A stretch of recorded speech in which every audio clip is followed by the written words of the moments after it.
जो साधक को ये समझना बहुत आवश्यक होता है, ऐसे विषय का मुंह खुल गया है, इसलिए एक प्रेम पूर्ण पहले लाफिंग मेडिटेशन करेंगे अपन।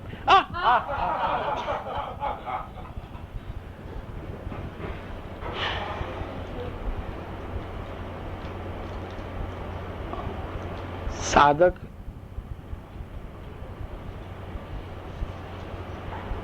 और गृहस्थी, इनका विभाजन जो है वो समझना एक महत्वपूर्ण है। एक जो परिचालित जो परंपरा से साधक और गृहस्थी की जो परिभाषा की जाती है वो बराबर नहीं है। वो ये है कि जिनको बाल बच्चे हैं, पति पत्नी है, काम धंधा करते हैं, उनको आमतौर पर गृहस्थी कहा जाता है। और साधक उनको कहा जाता है कि जिन्होंने बाल बच्चों को, पति पत्नियों को, काम धंधे को छोड़ दिया है और किसी भी संप्रदाय में दीक्षित हुए हैं और वो आश्रमों में, मठों में, मंदिरों में रहते हैं, उनको सन्यासी कहते हैं, स्वामी कहते हैं, साध्वियाँ कहते हैं, भिक्षुक कहते हैं, महात्मा कहते हैं, उनको साधक भी कहते हैं। ये एक वर्ग जो है ऐसी परिभाषा करते हैं। एक दूसरा है कि जो यथार्थ है, तो वो यथार्थ में से यह यथार्थ निर्माण होता है कि जिस व्यक्ति पर मन का प्रभाव होता है,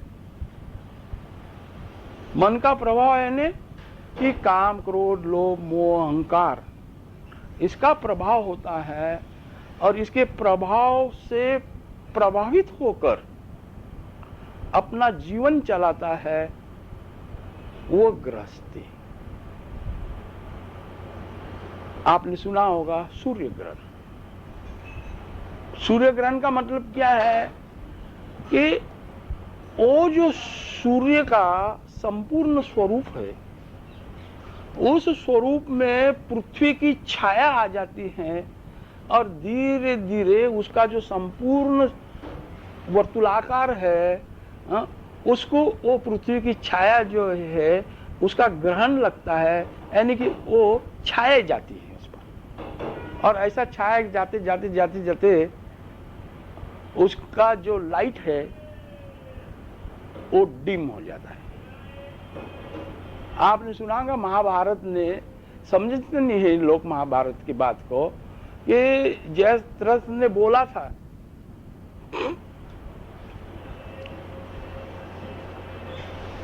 कि उसको अर्जुन ने जब उसके लड़के को घात किया तो अर्जुन ने प्रतिज्ञा ली थी कि कल मैं सूर्यास्त होने के पहले जयद्रथ को खत्म करूंगा, नहीं तो मैं अग्नि काष्ठ लूंगा। उसका बस ये टेक रहता था हरदम कि सुसाइड कर लूंगा, जला लूंगा, उसको शास्त्रीय भाषा में अग्नि काष्ठ। तो दुर्योधन को मालूम हो गया, अरे यार दुर्योधन इतने खुश हो गए, मस्त शराब पिए, नृत्य करे और बोले कल अपना विजयी है। क्यों कि ये जो जयद्रथ है ना, इसको बाहर निकालेंगे नहीं, अपन तंबू में रख देंगे, जब ये बाहर निकलेगा ही नहीं तो क्या करेंगे। तो फिर आपको कहानी मालूम है, तो सुदर्शन चक्र जो है वो ऐसा उन्होंने किया नहीं, पूर्ण खग्रास सूर्य का उस समय में वो था, संयोग की बात है। और बिफोर टाइम, जैसा सूर्यास्त हो रहा है 6:45 को, तो 4:30 बजे क्या हो गया कि पूरा वो ये हो गया। वो हो जाने से क्या हो गया कि पशु पक्षी वगैरह को लगा कि हो गया अंधेरा, हाँ? वो अपने घरटे में जाने लगे और एकदम अचानक ऐसा हो गया, क्या हो गया, क्या हो गया, क्या नहीं हो गया, वो जयद्रथ भी देखने को आए। अब ये हल्ला गुल्ला होने तक के इसमें आधा एक घंटा लगी जाता है। हाँ? फिर आधा एक घंटे के बाद में वो निकल गया है। वो निकल जाने के बाद में हाँ? वो जैसा ही बाहर आया, हाँ? वो खगरास गन निकल गया, सूर्य दिखा बरोबर। उसने कृष्ण ने बोला कि ये जयद्रथ है, ये सूर्य उड़ाने वाला। ये भी अनेक लोगों ने अनेक प्रकार से कहा है, मुझे दिखा है, और मैं ये जरूर जानता कि पृथ्वी पर इस प्रकार का ऐसा विश्लेषण अभी तक किसी ने किया नहीं। तो ग्रंथ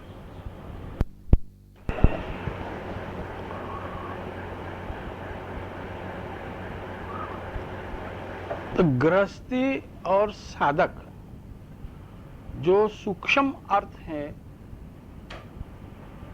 और अंतिम अर्थ है वो ये है कि मन का ग्रहण जिसको लगा, यानी कि मन के प्रभाव से जो चलता है वो गृहस्थी, और साधक उसको बोलते हैं। एक परिभाषा साधक की मैंने अभी की है, एक और ये परिभाषा है, ये भी गलत है।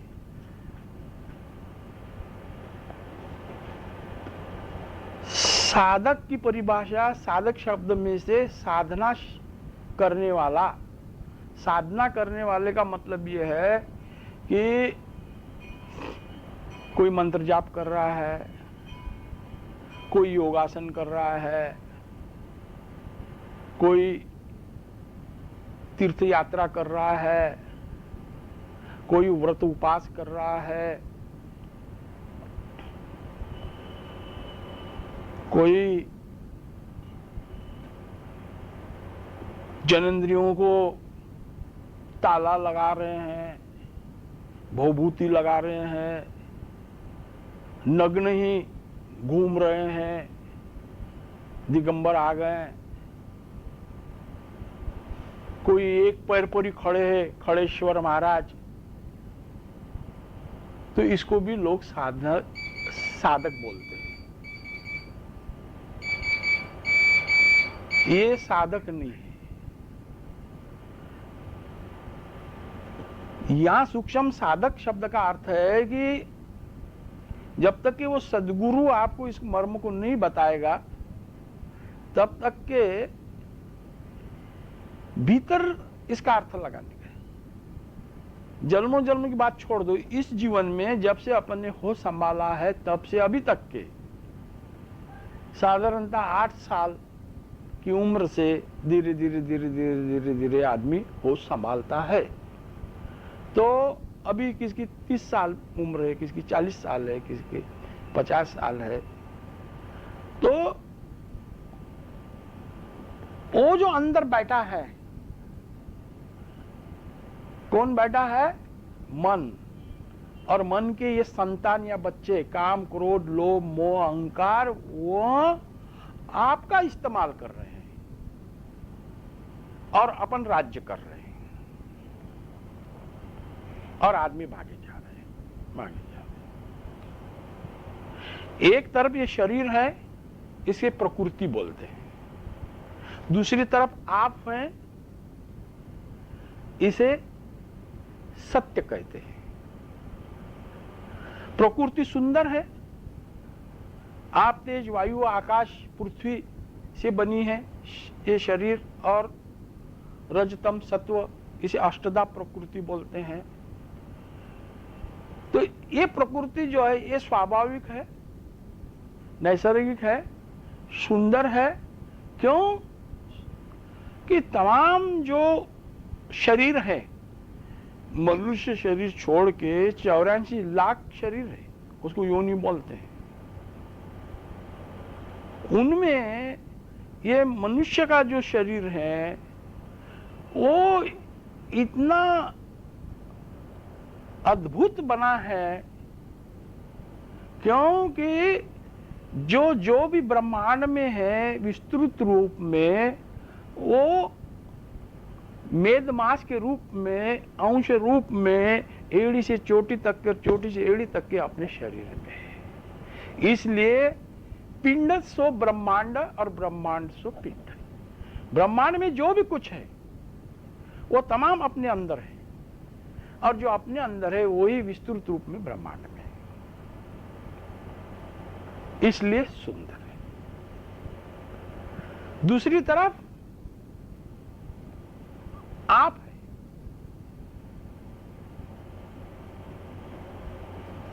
वो भी सुंदर है, और बीच में ये मन है। अब इस मन जो है, इस मन को समझना है। अभी हम ऋषिकेश गए थे तो नागपुर विद्यापीठ के वाइस चांसलर माजी एक्स वहां आए थे। उसने प्रश्न किया, बहुत अब वाइस चांसलर आदमी है, कोई सादी बात नहीं है। उसने प्रश्न किया कि ये जो इतनी तमाम दुनिया जो दौड़ रही है, जिसलिए दौड़ रही है, तो वो क्या स्वाभाविक नहीं है?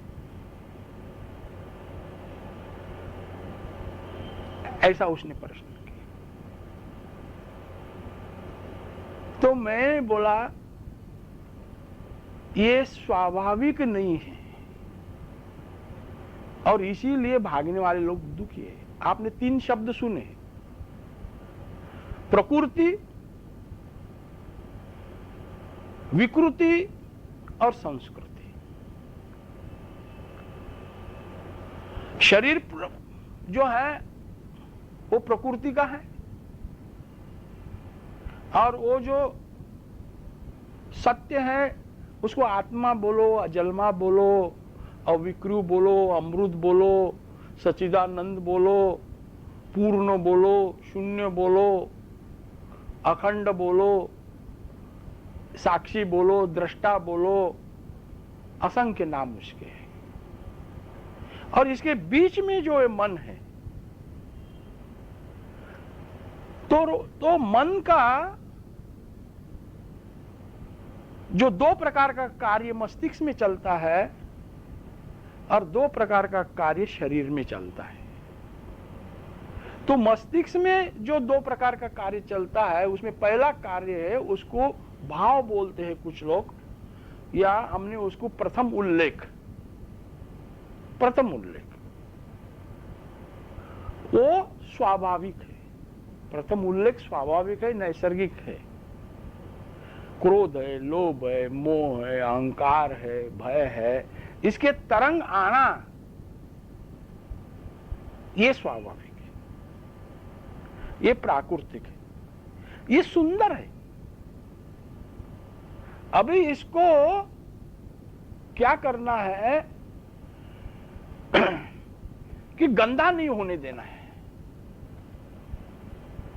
इसको विकृति में नहीं जाने देना है। तो यहां जहां प्रारंभ होता है वहां उसको देखना है, और जो सदगुरु बोलता है कि ये जो विचार उठ रहे हैं,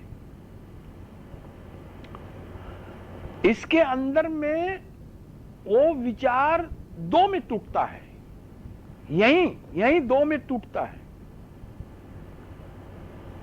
एक राग में या द्वेष में, घृणा में या प्रेम में, भोग में या त्याग में, आसक्ति में या अनासक्ति में, अतीत में या भविष्य में। तो वो जो 2 में टूटता है, तो उसमें का एक पहलू अपने को अच्छा लगता है, और उसका अपोजिट पहलू जो है वो अपने को अच्छा नहीं लगता है। वास्तव में देखा, दोनों भी पहलू जो हैं वो दुख की ओर, नरक की ओर, अशांति की ओर, दुख की ओर, अंत में मृत्यु की ओर ही ले जाते हैं। इसलिए उसको द्वंद्व बोला है। यहीं आपको द्वंद्वातीत रहना है। पहले ऐसी परंपरा है कि जो शिष्य होता था उसके कान में कुछ बोला करते थे गुरु लोग।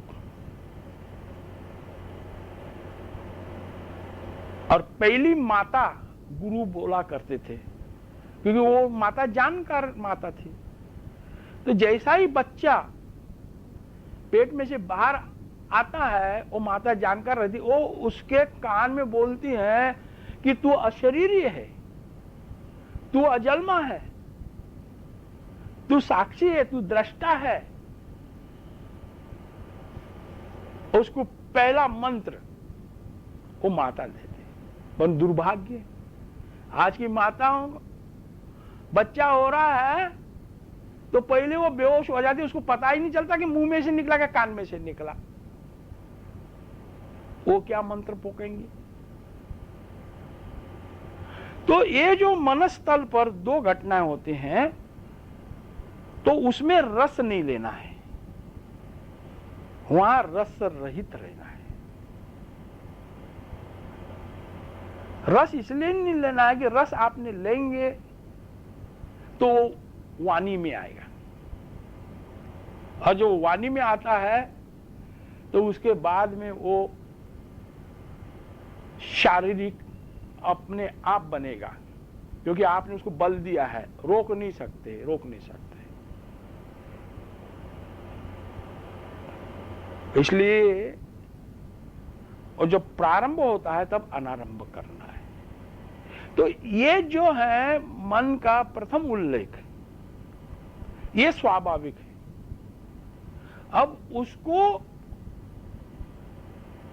आप और ऊर्ध्व नहीं करेंगे तो वो विकृत हो जाएगा, और जब विकृत हो जाता है तो वो वाणी पर आ जाता है, और वाणी पर आ जाता है तो ये तमाम जो लोग भाग रहे हैं ये विक्षिप्त है। वो शादरे के मेंटल हॉस्पिटल में जो लोग भर्ती है वही पागल मत समझो। जब तक कि आप उस बुद्धत्व को उपलब्ध नहीं होते, बुद्धत्व व्यक्ति छोड़ के बाकी तमाम लोग रुग्ण है, विक्षिप्त है, पागल है। इस बात को ख्याल रखें।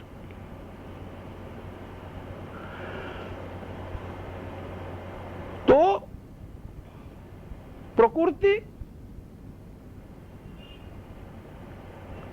उसको संस्कृति बनाना है। संस्कृत शब्द बहुत अच्छा है। संस्कृति बोले तो इससे नहीं है कि भारत में जो कलाएं है, भारत में जो शास्त्र है, भारत की जो रूढ़ी परंपरा है, संस्कृति संस्कृति होती है, उसको भारत जोड़ने की गरज नहीं है। अंदर संस्कृति का मतलब है कि जितने भी अलौकिक के अवतरण के लिए शब्द से कहा गया है, उन तमाम शब्दों को स उपसर्ग से उसे ध्वनित किया गया है। स का मतलब है कि अपने में स्थित रहना, अपने में, न शरीर में न मन के प्रभाव में। तो वो जो अपने में स्थित रह जाता है, तो वो जो बीच का जो ये पर्दा है, ये बीच के पर्दे को बोध रूपी तलवार से, ये जो मन है, सृष्टि में कुछ भी आप करेंगे, किसी के कहने से करेंगे, ये मन ही राजा होके आपके अंदर कार्य करेगा। केवल ये बोध से, समझ से, अंडरस्टैंडिंग से, विवेक से ही वो मन जो है उसको बल नहीं मिलता है। और ये मन का अमन ही हो जाए, मन निर्विचार निर्विकल्प हो जाए। मन को निर्विचार निर्विकल्प करना है। निर्विचार निर्विकल्प लोग बड़े बड़े पंडित अपना व्याख्यान करते रहते। ये जो 5 इंद्रिय हैं, 5 इंद्रियों के शब्द स्पर्श रूप रस गंध ये विषय हैं। इस विषयों का प्रभाव इंद्रियों के द्वारा आपके भीतर प्रवेश करता है और उससे आप जब तादाद में हो जाते हैं तो वो निर्विकार स्थिति नहीं रहती, विकार में लुप्त हो गया आप विकार में। निर्विकल्प, निर्विचार और निर्विकल्प के विचार जो हैं वो विकार से संबंधित है। कोई भी विचार वो विकृत करता है, और निर्विकल्प का अर्थ है कि ये जो मन है ये तेरा मेरा, शुभ अशुभ, नीति अनीति, धर्म अधर्म, कश्मकश, इसको बोलते हैं विकल्प। ये मन को मिटाना है। और व्यक्ति कोई भी हो, बाहर के उसने किसी भी प्रकार के टाइटल लगा लिए हो, हिंदू हो, मुस्लिम हो, जैन हो, ईसाई हो, बौद्ध हो, तो क्रोध एक जैसा ही आएगा। ऐसा थोड़ी कि हिंदू का क्रोध अलग आ रहा है, मुसलमान का अलग आ रहा है, बौद्ध का अलग आ रहा है। क्रोध क्रोध है। उस क्रोध को यहीं दूर रखते हुए इसलिए 1 घंटा बैठना बहुत आवश्यक है कि कोई अपना अपमान करता है, कोई अपने पर लांछन लगाता है, कोई अपना किसी भी प्रकार का नुकसान करता है या अपने विकास में, प्रगति में टांग लगाता है, तो अपने को अपन तिलमिला जाते हैं, अपने को क्रोध आता है, गुस्सा आता है। तो यहीं देखने का है, और यहां देख के बड़ी उदारता के साथ उसको क्षमा करना है। अपन देने के लिए आए, देने के लिए आए। और यहां आप नहीं करेंगे और बाहर का कुछ भी करेंगे, आप शैतान और शैतान और शैतान होते जाएंगे। भगवत्ता आप में निर्माण होंगी नहीं है, और आप दिव्य नहीं होंगे। वो जो दिव्य स्वरूप है, वो दिव्य स्वरूप का ये शरीर मंदिर बनना चाहिए। इसलिए ऐसा कहा जाता है कि संत जो है, उस संत बोले तो परंपरा के संत नहीं है, वो संतत्व जिस शरीर को धारण किया है, वो परमात्मा का मंदिर जो है वो चलता फिरता मंदिर है, चलता फिरता मंदिर। आज ऐसे चलते फिरते मंदिरों की आवश्यकता है। वो सुवर्णों के और संगमवर के और बड़ी बड़े करोड़ों रुपए खर्च करके, अरबों रुपए खर्च करके बनाए हुए मंदिरों में कुछ नहीं होने वाला, कुछ नहीं होने। ये अक्षरधाम बना है, क्या हो रहा है यहाँ पे? वहां से क्या आदमी बनने वाले हैं वो? इसको मंदिर बनाओ। ये मंदिर तब बनेगा कि इस मन के विज्ञान को समझना है कि ये कैसा प्रकट होता है, फिर कैसा बढ़ता है, फिर वो कैसा वाणी में आता है, कैसा कृत्य में आता है। और उसके लिए ध्यान, उसको ध्यान बोले तो ध्यान के बारे में बहुत पकड़ चल, केवल ध्यान बोले तो देखना उसको क्या हो रहा है, और अंदर में यही देखना है आपने। तो उससे क्या होगा कि मन जो है वो धीरे धीरे गलेगा, पिघलेगा और मिटेगा। और मन को मिटाने के लिए मैत्री भाव से, प्रेम से उसको देखने का है। क्यों? कि जो भी विचार दुष्ट आ रहे हैं, जो भी विचार आ रहे हैं, वो आपके निमंत्रित मेहमान है। आपने उसको निर्माण किया है। मन स्वयं का निर्माता नहीं है, मन को आपने निर्माण किया है। अज्ञान अवस्था में अनेक प्रकार की कामनाओं के कारण। और ऐसा नहीं है कि भौतिक जगत की धन और पद और प्रतिष्ठा की कामना से मन निर्माण होता है। मेरे देखे तो मोक्ष है, सच्चिदानंद है, आत्मा है, परमात्मा है, इसकी प्राप्ति की चाह करने से ये भौतिक जगत से भी ज्यादा वो व्यक्ति पागल होते हैं। विक्षिप्त होते हैं, दुष्ट प्रवृत्ति के होते हैं। क्यों? कि वो मन बलवान हो रहा है ना, मन को पानी मिल रहा है। ये आप अंदर डूब के खोज रहे हैं। आप शुरुआत से खोजने की प्रवृत्ति चाहिए कि मैं खोजूंगा, और ऐसा खोजते खोजते खोजने वाला खो जाता है और वो प्रगति था उसका अनुभव होता है, क्योंकि भार है ऐसा कुछ नहीं। परंतु ये मन की बात करते नहीं, सीधी सीधी बात करते नहीं, सीधी बात। एक जन बोलता है कि परमात्मा मर गया, परमात्मा मर गया, परमात्मा था ही नहीं तो परमात्मा मरने का सवाल नहीं आता है।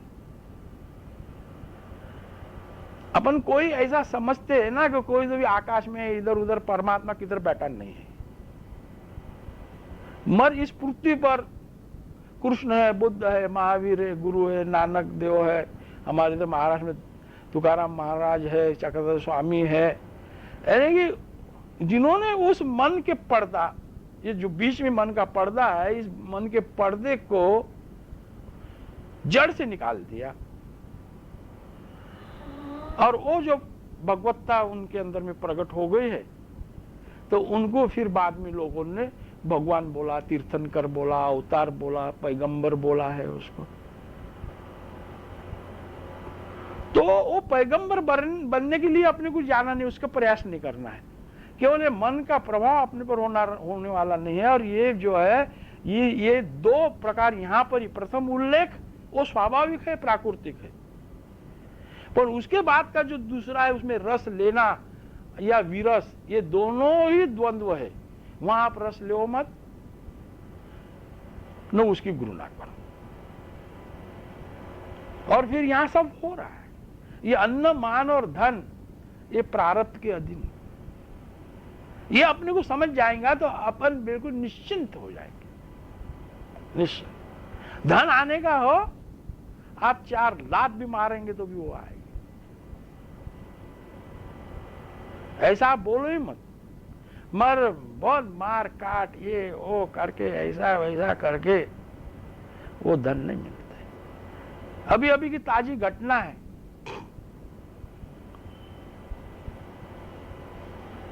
ये प्रमोद महाजन का बाप साधारण टीचर आदमी, अब 3 बच्चे उनको पढ़े लिखे हैं, अब भाई भाई भी रह जाए तो सबका प्रारब्ध भिन्न भिन्न होता है, कर्म धर्म संयोग से। वो प्रमोद महाजन पहले से बोलने में वक्तृत्व था ही उसके पास में, और घपले करने का साहस भी उसके पास में था, और उस वजह से वह भौतिक जगत की आसुर संपत्ति का अधिपत्य बना लिया उसने। 2 प्रकार की संपत्ति होती है, एक आसुर संपत्ति होती है, एक दैवी संपत्ति होती है। आसुर संपत्ति का अंत खून खराबा है, और दैवी संपत्ति का अंत ही नहीं होता, एक तो शुरू हो जाता है और फिर बढ़ते और बढ़ते बढ़ते चले जाते। उसको लूटपाट करके, नीचे ऊपर करके उसको संपत्ति जुटानी नहीं पड़ती, प्रसाद वश उसके पास में संपत्ति। आप सबको पता है कि पूरा भारतीय दूरसंचार बेच दिया उसने और अरबों रुपए खा गया। अब भाई के भाई जो है वो उतना उसको जमा नहीं। पितृक संपत्ति का एक प्लॉट था, 5-10 लाख का होगा ज्यादा में ज्यादा, वो गए 3 साल से मांग रहा था, तेरे पास में इतने है ये दे दे, अपन वो भाई भाई को नहीं दे रहे, दूसरे को क्या दे रहे। फिर मंत्री का भाई है, अब लोगों को थोड़ी मालूम है कि भाई भाई का कहां जमता है करके, वो काम ले आता था, ये दूसरे के काम करता था, मगर वो उसके काम नहीं करता था। और इसलिए फिर क्या हो गया है कि ऋणानुबंधे न सर्वत्र पशु पत्नी सुतालया, इस मर्म को अच्छे से समझने का प्रयास करने का है कि एक तो माता के गर्भ से निजता निर्माण होती है और एक बाहर के किसी भी प्रकार के संबंध के कारण निजता निर्माण होती है। भीतर से निर्माण होने वाली निजता जो है माता पिता है, भाई बहन है, चाचा ताऊ है, ये माता के गर्भ से। फिर पति पत्नी है, मित्र परिवार है, ये संबंध के कारण। तो ये जो संबंध है ये तीन के लिए ऋण वैर हत्या, इस बात को अच्छे से ख्याल में रखने का। ऋण का मतलब है कि पहले आपने कुछ उनसे सेवा ली होगी, उनसे कुछ पैसे लिए होंगे, तो वो अभी वो सेवा के तौर पर वो फिर लिया हुआ चुकता करने के लिए उनका संपर्क। अब आप साधक हैं।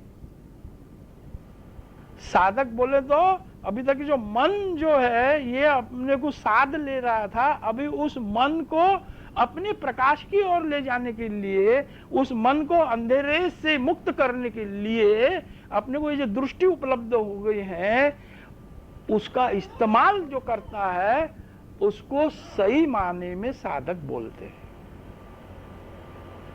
सही माने साधक बोलते। और फिर वैर का मतलब है कि नफरत है, तिरस्कार है, घृणा है, तो उसको यहां बढ़ने मत दो, एक तरफा उसको कट ऑफ कर दो, एक तरफा। और वो यहां ही नहीं करेंगे आप। ये मनस्थल पर जो आता है ना, वो भाई ये मेरा काम क्यों नहीं करता, ऐसा नहीं करता, वैसा नहीं, अब नहीं करता तो नहीं करता, जान दो। पर जाने दो ऐसा बोलते नहीं, दुर्लक्ष्य करते नहीं है, वो बोध नहीं है। और वो फिर अंदर के अंदर कूदते रहता है, अंदर के अंदर कूदते रहता है, और फिर उसके अहंकार को भी चोट बैठती है। तो वो बोलता है कि ऐसा ही है, बहुत चर्बी चढ़ गई क्या इसको, अब बताता इसकी चर्बी, बस ठा ठा ठा ठा उसने उड़ा दिया। ये मत आप समझो कि मेरा भाई राम है और मेरा भाई लक्ष्मण है, कुछ राम नहीं लक्ष्मण नहीं। ये आपको निर्माण करना पड़ेगा, निर्माण करना पड़ेगा। जो बुद्धत्व को उपलब्ध हो जाने के उपरांत ही फिर अपना कोई वैर भाव नहीं। इसको यहां कट करना है। और आज ये इतनी बहुत आवश्यकता है, बहुत आवश्यक। घरों घरों में दैवी संपत्ति का नामो निशान नहीं है। आसुर संपत्ति के लिए इतना काट छाट मार, नीचे ऊपर, ऐसा वैसा, हर परिवार में महायुद्ध चल रहा है, महायुद्ध। ये सड़कों पर ये क्या है, ये इसका बोले तो सार्वजनिक ये प्रकटीकरण है, मगर हर घर में चल रहा है। तो आज इसकी आवश्यकता है अपने को,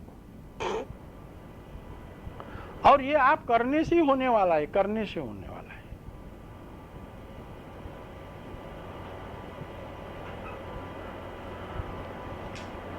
तो प्रकृति को संस्कृति नहीं करेंगे तो विकृति तो ठहरी हुई है। जिसकी कृति करनी नहीं पड़ती है और उसके प्रेजेंस से सब होता है, प्रेजेंस से सब। दैवी संपत्ति वाला व्यक्ति अपन ने देखा है, सामान्य परिवार में ओशो का जन्म हुआ है, सामान्य परिवार। और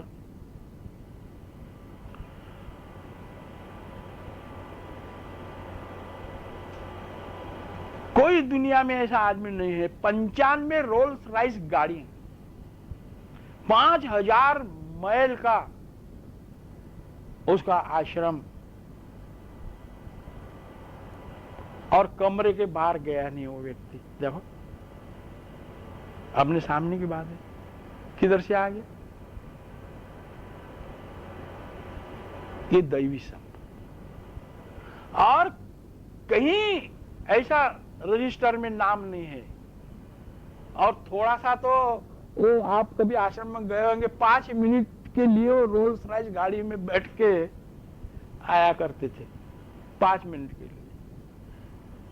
एक ने बोला कि इतनू सा आप वो रोल्स रॉयस गाड़ी में बैठकर आते हैं, हा? तो उसने बोला कि मेरा जो बस चल रहा ना और भी, तो मैं यहाँ के यहाँ हेलीकॉप्टर से यहाँ आता।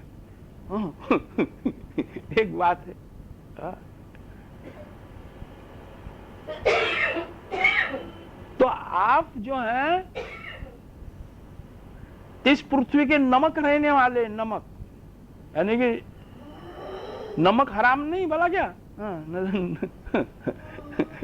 नमक का मतलब क्या हो जाता है कि वो सुस्वादु भोजन किया है, मगर गड़बड़ गड़बड़ में नमक डालने का भूल गए हो,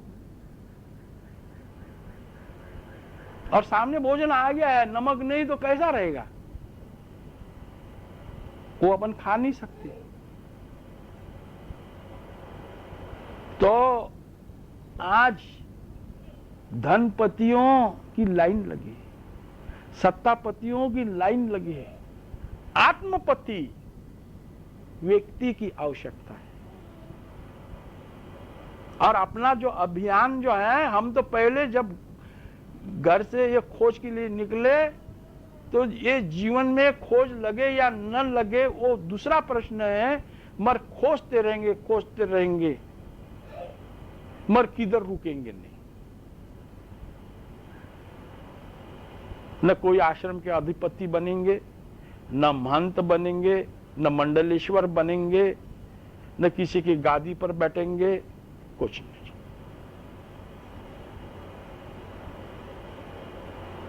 तो आप जो हैं आत्मपति आप है, केवल इस मन को मिटाना है। और इसके लिए मेरा तो आग्रह रहता है, आप लोग बैठ भी रहे हैं और उसके अंदर में दम लगाओ, और 1 घंटा तो बैठना ही है, और नियम से बैठना है। जो समय ठहरा है वो समय में बैठना है, ऐसा नहीं है। ये पहला प्रेफरेंस जीवन में, आप जिसको प्रेफरेंस देंगे उस और गति रहेंगे आपकी। आपको गति देना है तो प्रेफरेंस इसको देना पड़ेगा आपको। एट ए टाइम 2 काम रहेंगे, तो पहले भी ध्यान का समय है, अपन ध्यान को बैठ रहे हैं, इतने में घंटी बजे, कोई आया है, कोई ऐसा है, वो बैठेगा, वेट करेगा, कोई चिंता का विषय नहीं। मगर अपने को लगता है कि अपना लाभ निकल जाएगा, कोई नाराज होगा, वो बड़ा आदमी है, वो बोले भाई अपन क्या कर रहे हैं, ध्यान कर रहे हैं, हम आए हैं, इनके अंदर में इतनी भी इंसानियत नहीं है, वो उसकी परवाह मत करो। आप अपने को किसी की आवश्यकता नहीं है। सभी आवश्यकता ये तभी पूरी हो जाती है, एक सदे सब सदे, सब सदे सब जाए, एक को पकड़ के। और अनायास से योग आया है आपका, और चल रहे हैं, और दम से चलो। तो ऐसे ये इसको अपने ऊर्ध्व ले जाने के लिए इस मन की वृत्तियों को साधता है, तो साधते साधते अंदर में तमाम दुनिया के व्यक्तियों का एक ही वायु और दूसरा प्राण वायु शुरू रहता है, वो भी बिगड़ जाता है। प्राण अपान समान व्यान उदान, ये पंचम वायु इस शरीर को सुदृढ़ और शक्तिवर्धक बनाने के लिए इसकी आवश्यकता है। ये नहीं कि बहुत तुम स्वादिष्ट खाएंगे और ड्राई फूड खाएंगे और ये खाएंगे और वो खाएंगे तो बड़ा वो उस शक्ति शरीर की कुछ समय तक के बढ़ेंगी। ये बॉक्सर वगैरह जो लोग रहते हैं या कुश्ती खेलने वाले किंग कांग वगैरह, इतने मुर्गे इतने अंडे इतना ये खाते हैं, तो उससे शरीर का बल, मगर आपको पता नहीं है जब वो शरीर बूढ़ा हो जाता है तो इतने कष्ट होते हैं उस शरीर को कि वो उनको ही मालूम है। पर ये जो वायु है, ये वायु जो है वो जो मन के परे जो तत्व है उसका मंदिर बनाता है, उसका मंदिर बनाता है, ये चलता फिरता मंदिर। अपान वायु का जो कार्य होता है वो मल मूत्र का परिसारण करने के लिए होता है। प्राण वायु जो है वो नाभि में रहता है और वो ये जो सांस और प्रश्वास चलता है इसको चलाता है, वो प्राण वायु। और समान वायु जो है वो पूरे शरीर में रहता है। और जो अपन भोजन करते हैं और वो भोजन करने के उपरांत जठराग्नि में अलग अलग प्रकार के रस बनते हैं, खाली खूनी रस नहीं है, बहुत प्रकार के रस होते हैं। तो उन रसों को जहां जहां आवश्यकता होती है वहां वहां उस समान वायु से क्रिया चलती रहती।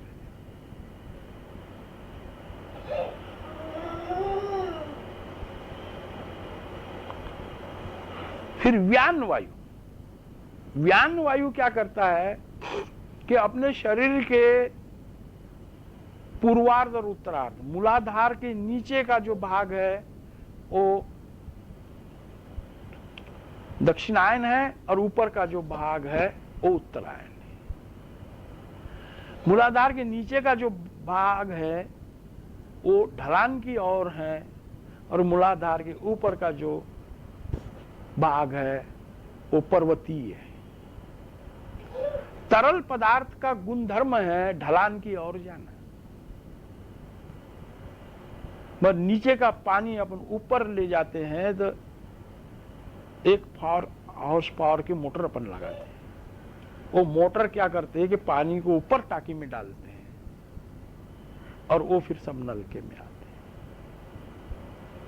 पहली बार सऊदी अरब का एक अरब बंबई के 5 स्टार होटल में आया, वहां पानी की कमी। जब वो नहाने को गया, वो टोटी खोला, अरे नहा, क्योंकि उनको पानी मिलता ही नहीं, बोलता ही मजे से नहा रहा था, ऐसा वैसा 2-4 दिन रहा। और फिर उसको लगा कि ये अपने अरब कंट्री में ले जाते हैं, वो नलका खोल रहा है, उसको लगा कि नलके में से पानी आ रहा है। जाड़े बुद्धि की तो होती है, नलका खोल रहा है वो नलके में से पानी आ रहा है कि नलके में से, वो तो ऊपर पहले छोड़ा है। तो ये जो व्यान वायु जो है ये अपने पूरे शरीर में वो चलाता है, व्यान वायु। और इसके बाद में जो उदान वायु है वह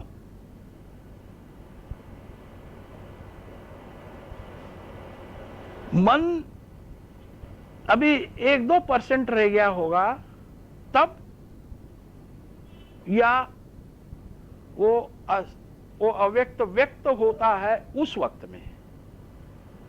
वो उदान वायु जो है ये अपने कान के इधर से वो ऐसा आता है, हा ऐसा, वो ऑटोमेटिक आता है, हा हा हा। अब वो उदान वायु जो है भिन्न भिन्न प्रकार से वो निर्माण होता है, करना नहीं पड़ता है। और वो जैसा भी आता है और वो निकल जाता है तो उसको धीमे धीमे निकालो और बड़ा आनंद आएगा। हमारा जो उदान वायु शुरू हो गया तो ऐसा हा हा हा हा ही करते रहते थे और पता नहीं था तब पर हमें एक जाड़ा जाड़ा मालूम था कि एक बार अपन सत्य की ओर निकले हैं तो जो कुछ भी हो रहा है उसमें अपना परम कल्याण है, इसलिए हो रहा है, इसलिए शांत रहते। अभी हम इधर गए थे ऋषिकेश में, हमारे मनीष साधक थे साथ में, और गुरु के साथ रहने से वो मत बोलो वो गाड़ी की सीट खराब है और ऐसा ऐसा, 13 लाख रुपए की गाड़ी सीट खराब है, वो मत बोलो। तो वो क्या है कि अभी वोमिटिंग हो रहा है, वोमिटिंग होते रहा तो अपन ये तर्क करते रहते हैं, नहीं अभी इस समय की ये सच्चाई है कि वोमिटिंग हो रहा है। वो वोमिटिंग इसलिए हो रहा है कि ये ऑटोमेटिक ही होता है, कुंजल करना नहीं पड़ता है। वो इतनी वोमिटिंग होते रहेंगे, इतनी वोमिटिंग होते रहेंगे, फिर हम मुंह डाल के अपन बाहर निकालेंगे ना, तो उसमें जो भी कुछ हो रहा है कि अपने कर्म की निर्जरा हो रही है, ये कंसेप्ट अपना पक्का होना चाहिए और बड़े प्रेम से। और जैसे ही वोमिटिंग होता है, और वो मत करो आप कि ये मेरे को ये खाने से हो गया है, ये इससे हो गया है, ये प्रवास से हो गया है, उसमें मत जाओ। अभी ये हो रहा है तो वो सब बाहर निकल रहे हैं, और जैसे ही वो बाहर निकल जाता है ना, देखो क्या स्वस्थ हो जाता है आदमी एकदम। कभी लैटरिन लगती, लैटरिन अभी देखो हमको 3 महीने रोज 10-12 बार लैटरिन जाने का काम, हमको मालूम है कि वो बार वो स्वच्छ कर देता है और इसमें ग्लानि नहीं आती। एक बात करने का, बीमारी जो है उसके अंदर में आदमी ढीला हो जाता है, इसके अंदर में ढीला नहीं होता है। पर ये कंसेप्ट रहेगा, पर आप बोलेंगे कि भाई मैं 2-4 बार गया है, डॉक्टर तो बोलते चलो ग्लूकोज लेना पड़ेगा, ये करना पड़ेगा, तो फिर वो गड़बड़ हो जाता है। ये मालूम हो गया आप कुछ हरकत नहीं, वो सब अनेक मार्गों से वो जन्म जन्म के कर्म जो है, एक कुंडलिनी महाशक्ति जो है वो खाती है, वो बाहर निकालती, शुद्ध करती है। एक बार 35 बार लैट्रिन गया मैं, 35 बार, थोड़ी थोड़ी होते रहती है। मगर ये इधर से जाए मस्त, और वो क्या है, सब योजना अच्छी ही रहती है निसर्ग के वातावरण में। आपने को क्या काम है, आपने को बस लिए लोटा निकले। तो कुछ प्रकार हो सकते हैं, अब इसकी जानकारी लोगों को रहती नहीं है। और वो ये जो उदान वायु है, ये इस प्रकार से निकलते रहता है, किसका हुंकार देके निकलेगा, किसका शियनाद करके निकलेगा, कुछ बोल नहीं। और उससे उसको अनुभव रहता है ना, उसको इतना मस्त लगता है, बिल्कुल एकदम। और लोक लज्जा की कोई जरूरत नहीं है, लोग क्या बोलेंगे ऐसा वैसा, वो थोड़ा भय लगता है ना अपने को, एक बात है। और ये जानकारी नहीं, फिर किसी के पास में गए, वो कुछ भी ठोकम ठोक कर देते कि भूत लग गया, पलित लग गया, ग्रह लग गया, पीड़ा लग गई। मालूम नहीं तो भारत के आदमी क्या कि भाई मुझे मालूम नहीं, ऐसा कोई बोलता ही नहीं है। मालूम नहीं तो मालूम नहीं बोलना चाहिए, पर नहीं, ठोकम ठोकते रहते हैं। तो ये अपने से होगा, ये आपके बात नहीं है।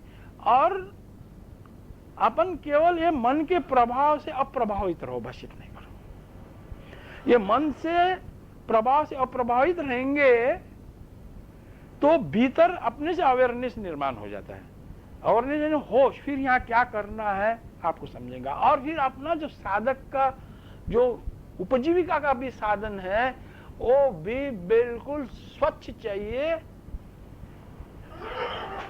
वो नीचे ऊपर ये वो का नहीं चाहिए, नहीं। क्या करने का इतना करके, ये सराय जैसा रहना है, एक आदमी को कितना लगता है मुझे बताओ। क्या गरज है इतना छीना चपटी ये वो ऐसा वैसा करके, उसको लगता है कि मैं परमानेंट रहने वाला हूं, परमानेंट।